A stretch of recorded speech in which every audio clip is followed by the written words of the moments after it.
Oke brother, assalamualaikum warahmatullahi wabarakatuh. Selamat datang di channel saya dan selamat siang. Dan semoga teman-teman yang menonton video ini, teman-teman subscriber dan teman-teman penonton video YouTube setia dalam keadaan sehat walafiat. Amin ya rabbal alamin ya Allah. Nah, kali ini saya kedatangan tamu. Ya, kenapa saya bilang tamu? Karena pelanggan setia saya, brother. Ya, kedatangan tamu, dia bawa motor set Mio Soul GT. Mio Soul GT ini dalam keadaan mati total datang ke sini. Nah, dia sempat menyampaikan kepada saya udah pernah ganti aki di bengkel lain, bilangnya. Kemarin motor ini waktu di luar kota, nah sempat kehabisan, akinya drop total. Nah akhirnya dia ganti aki, tapi tetap aja kondisi motor ini nggak bisa nyala. Alhasil ini motor didorong lah, diderek gitu loh, dimasukin dalam pickup,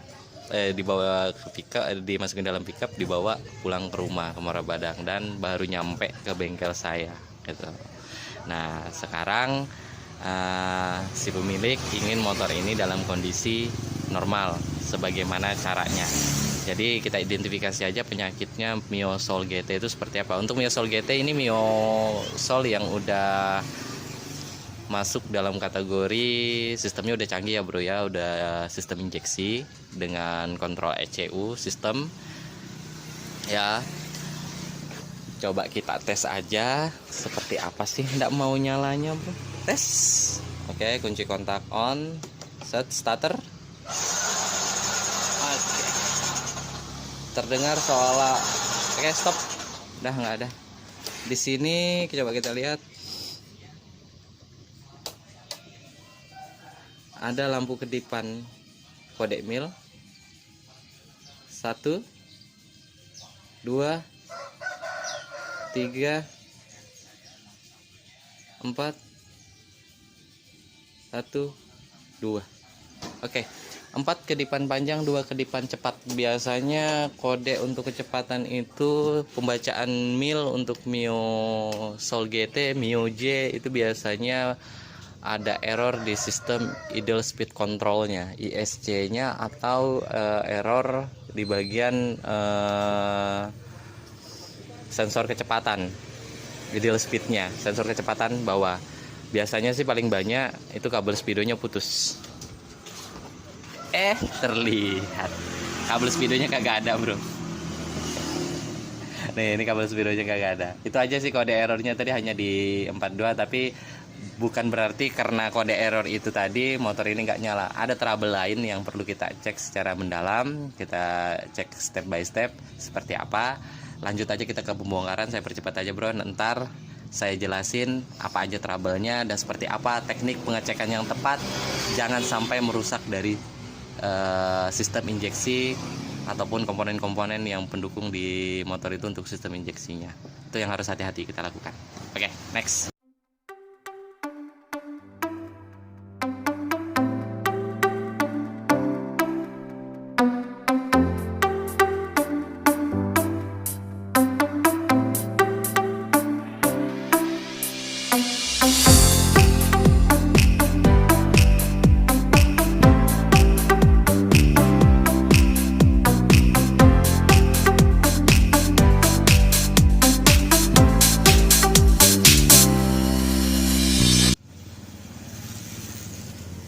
Oke brother, ini udah kita lakukan pembongkaran ya. Nah tadi saya awalnya mau ngecek dari atas untuk menggunakan ini diagnosis tool, tapi ternyata saya nggak dapat kabel cek engine-nya untuk kabel colokan ke diagnosis tool, dan ternyata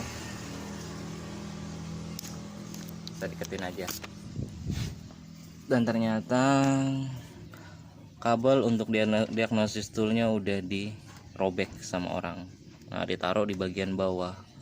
Ini sesuatu hal yang fatal dan salah sekali, dan tidak digunakan pembungkus kabel isolasi atau apapun itu di bagian kabel ini. Ini ada kabel ini memiliki tegangan kurang lebih sekitar 3-7 volt ya. positif ya. Kalau seandainya dia kontak ground, itu dapat merusak sistem informasi ke ECU ya. Ini fatal banget nih. Saya tidak tahu alasannya seperti apa, kenapa dipotong seperti ini. Ini nggak bagus banget cara kerjanya nih ya. Ini satu kesalahan yang sangat fatal kalau menurut saya.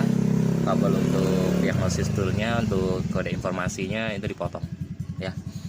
Dan yang kedua, ini motor, coba kita tes aja ya. Ini kita pastikan bebas, jangan sampai nyentuh grounding. Coba kita tes aja. Tadi kita dengar suaranya seperti ini, seolah-olah tidak ada kompresi sama sekali.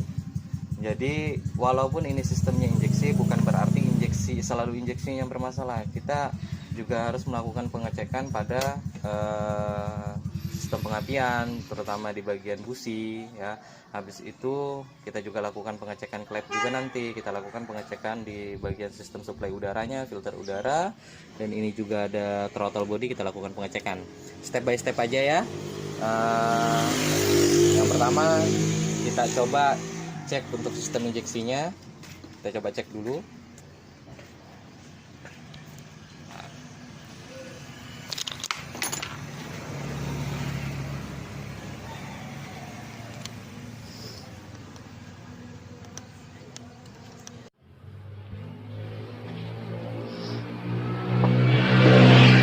Coba kita ukur dulu tekanan dari pompa injeksinya, apakah masih dalam keadaan normal atau sudah low tekanannya.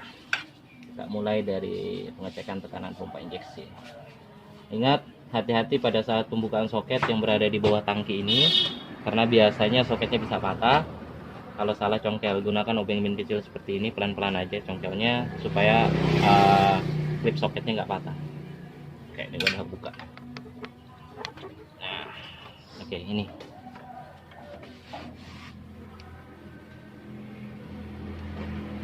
Oke bro, ini kan ada klip soketnya, awas sampai patah. Jadi kita congkelnya kalau dia tertutup seperti ini, kita congkel aja pelan-pelan. Nah, nanti dia akan terbuka, baru kita tarik ya. Jangan digoyang-goyang, nanti bisa patah ini. Itu tuh perhatian untuk pembukaan soket dari selang injektor. Habis itu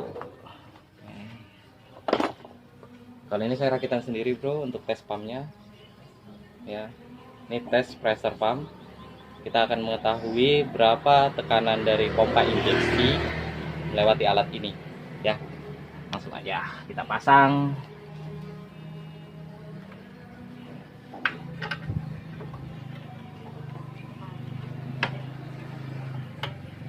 Oke, colokan bro ya. Oke, lock. Oke, kelihatan ya.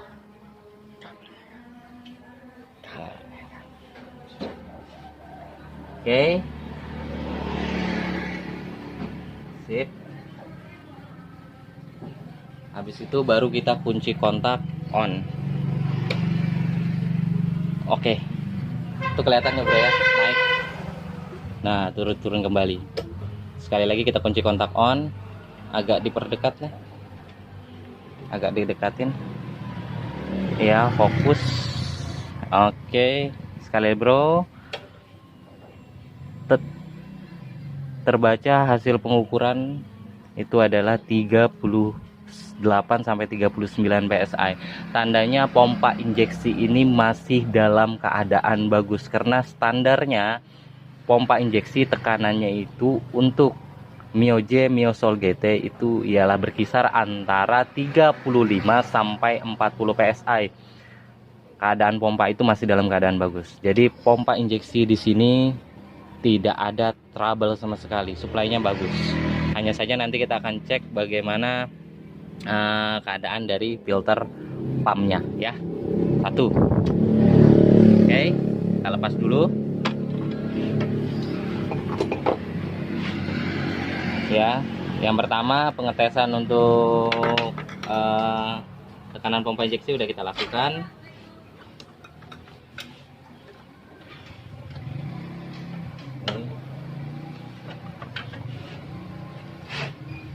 Kita pasang kembali bro.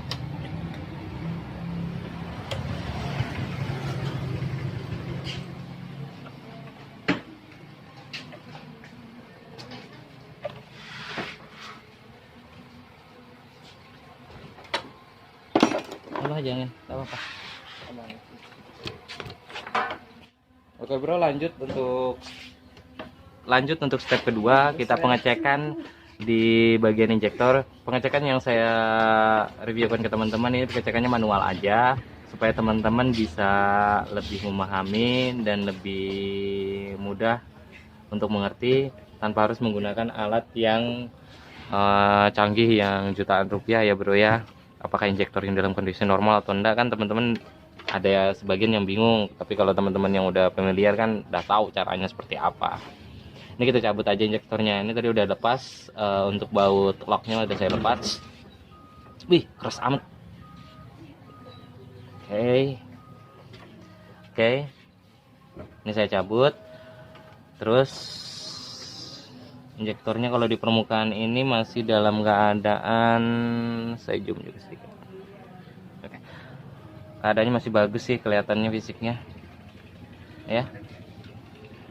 Nah, untuk teknik pengecekannya, untuk selang injektornya ini tidak usah kita lepas, soket injektornya ini tidak usah kita lepas. Terus kita coba kunci kontak on. Kita kunci kontak on. Ya. Coba kita starter. Coba diturunkan.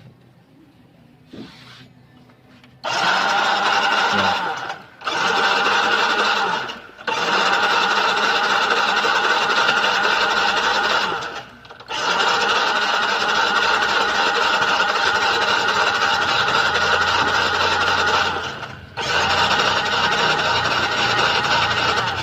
Oke bro, secara fisik kita lihat bahwa semprotan injektor itu kenceng ya bro ya, masih bagus, semprotannya juga lumayan lah, walaupun semprotannya nggak mencar, dia nggak nyemburnya nggak mencar, dia masih fokus, tandanya masih ada sedikit tersumbat kotoran karbon biasanya karena penggunaan bahan bakar yang salah, yaitu penggunaan bensin yang kadar karbonnya lebih tinggi, itu penyebabnya biasanya. Terus tidak dilakukan servis secara reguler, yaitu 10.000 km untuk cleaning injektor, itu penyebabnya. Nah nanti setelah kita dapat trouble intinya, trouble utamanya seperti apa, kita akan lakukan juga pembersihan atau cleaning injektor di injektor ini ya. Oke, kita pasang aja dulu. Ini kita belum dapat nih bro, penyebabnya di mana.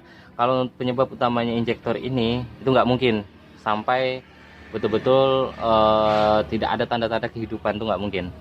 Seharusnya setidaknya dia ada sedikit tanda-tanda kehidupan, maksudnya sedikit ada ciri-ciri engine itu mau hidup. Kalau bahan bakarnya masih ada penyemprotan bahan bakar dari injektor. Kita pasang aja.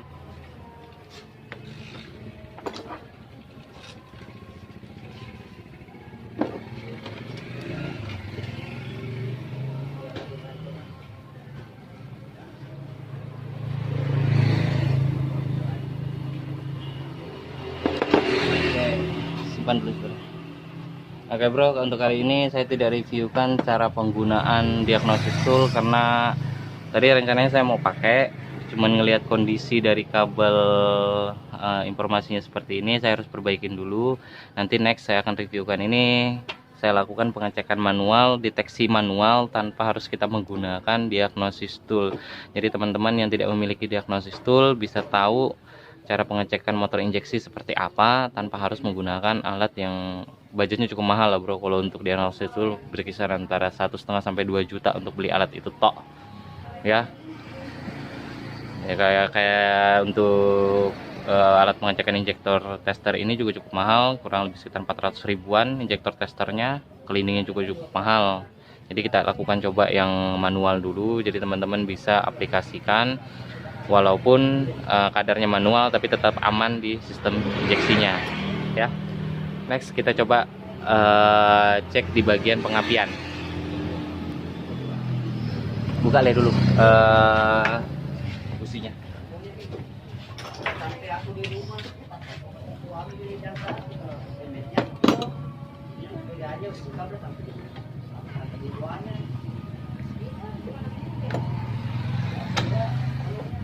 Jadi ingat ya buat teman-teman, lakukan step pengecekan tuh pada motor injeksi itu step by step, pastikan setiap langkah itu sudah dilakukan dengan baik, jadi bisa kita pastikan kerusakannya apa aja. Jadi kita tidak salah melakukan perbaikan.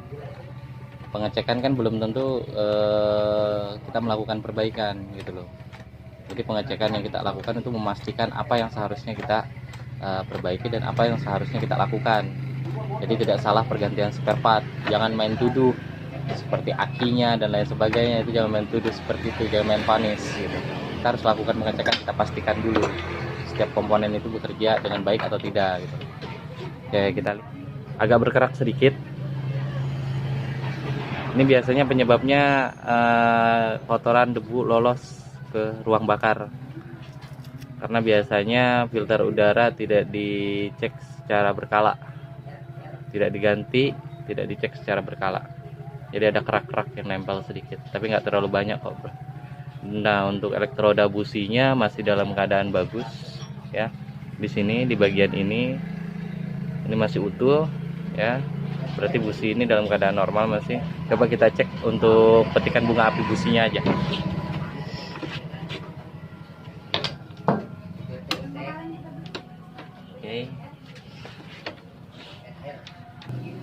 Oke bro, kita coba tes petikan bunga api busi apakah masih ada atau tidak ada. Ini pengecekan manualnya bro, jadi mudah sekali ya.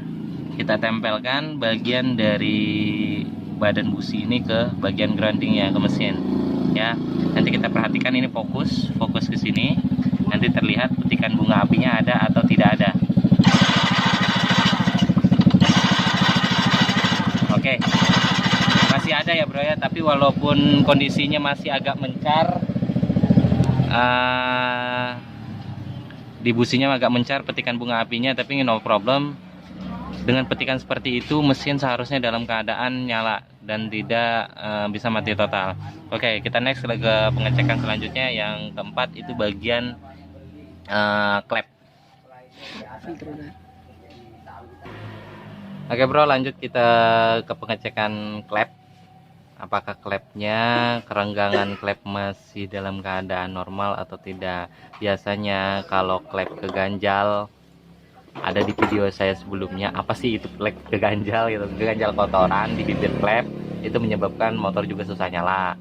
Apabila kerenggangan antara temlar atau pelatuk sama dengan klep itu kerenggangannya kerenggangannya tidak standar, dalam artian itu tidak terlalu rapat, biasanya memiliki efek juga susah nyala ke kendaraan kita. Kita cek aja apa kerenggangannya dalam kondisi normal atau tidak. Kita buka dulu covernya. Ada 2 baut bro untuk Mio Soul GT. Hati-hati. Oke, kita cek pelan-pelan, buka. Oke.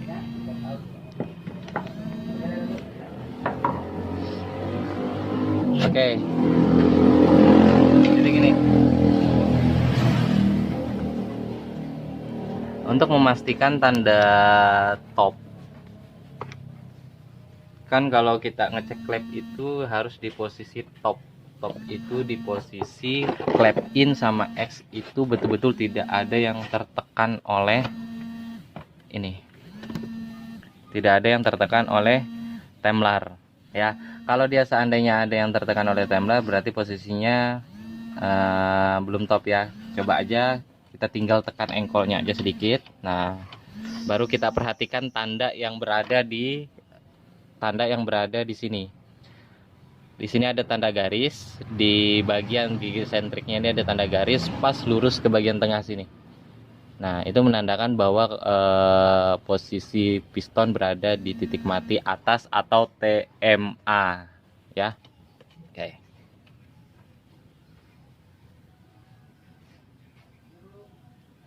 Kita coba putar aja. Oke, nah ini kelihatan tanda garisnya. Nih. Ini kelihatan tanda garisnya. Kita cek klepnya ya, bro ya. Nah. Kalau ini kondisinya terdengar, bro ya. Ini klepnya bebas. Tapi untuk klep yang di bagian atasnya saya pegang asli nggak bisa goyang sama sekali nih. Nggak tahu nih, kelihatannya ketekan nih, masih ketekan. Seharusnya dia bebas. Kenapa? Karena posisinya ini posisi top, nggak mungkin dia tertekan, dia harusnya bebas gitu. Entah templernya ini apa namanya, baut adjusternya ini mengalami kerusakan atau ada masalah seperti apa, saya kurang tahu nih. Coba kita longgarin aja dulu deh, longgarin aja dulu. 8 nggak ada.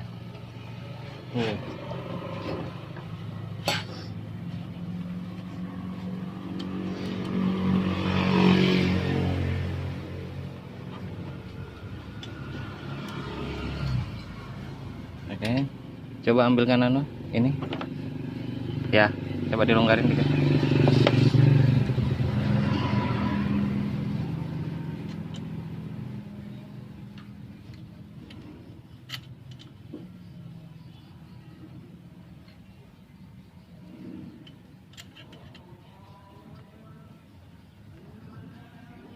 Wih, kencang banget. Kok bisa? Bisa kencang banget kayak gitu?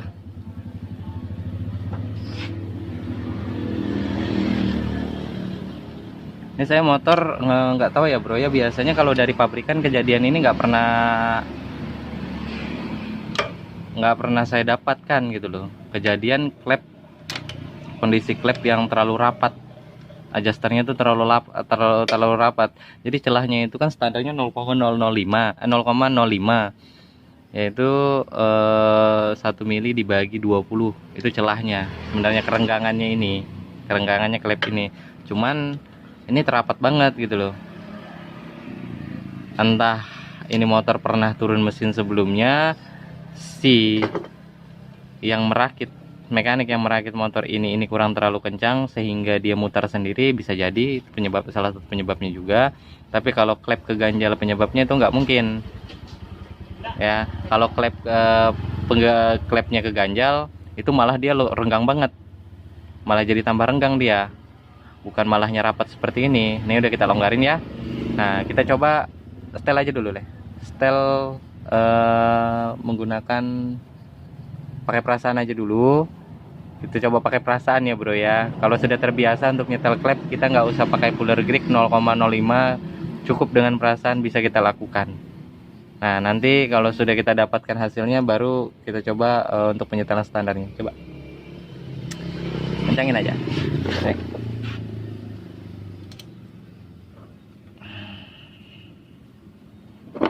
Pakai perasaan aja dulu bro. Kalau udah terbiasa gampang kok.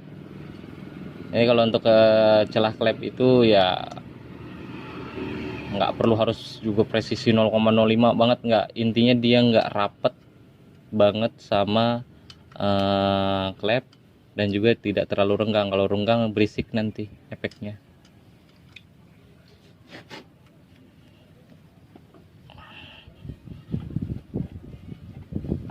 Oke, kencang.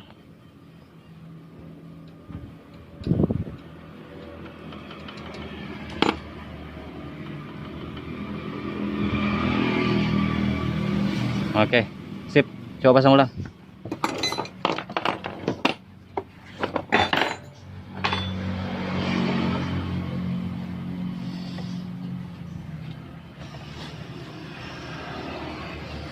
Jadi kalau buat teman-teman pemula ya harusnya menggunakan puller gig ya, 0,05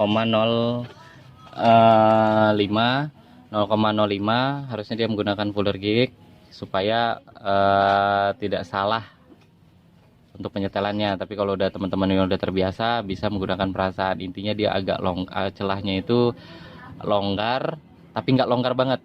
Ada celahnya sedikit sekali, celahnya itu yaitu 0,05, 1 mili dibagi 20 bro ya. Ini nggak ngerapat banget. Buat teman-teman, saran saya hati-hati kalau untuk penyetelan klep.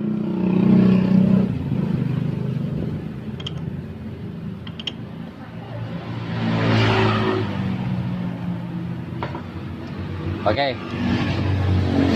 Tadi busi udah dipasang? Udah. Kepala businya udah dipasang ya? Coba kita lakukan tes dulu bro. Apakah betul klep sebagai penyebabnya? Tes dulu lah. perlihatkan.